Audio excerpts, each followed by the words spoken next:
All right, doctors and healthcare professionals, therapists, this one is for you.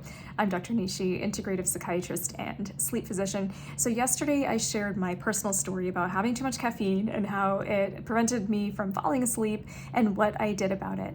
So this tip for today, for Sleep Awareness Week, is about focusing on your own sleep. And I know I talk a lot about how physicians and therapists can help your patients sleep better, how to assess their sleep issues and so forth.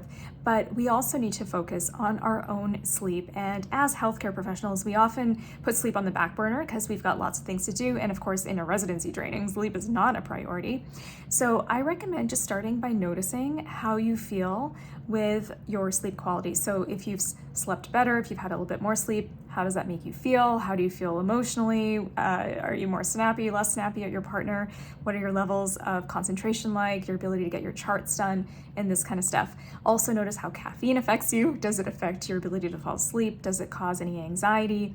Does it cause any issues with elevated heart rate, and so forth? And so just start to pay attention, and by paying attention, you can get more data on how your sleep really impacts every aspect of your life. And by having that data, you can then start to make behavioral changes to improve your sleep quality and improve your productivity and your overall ability to function.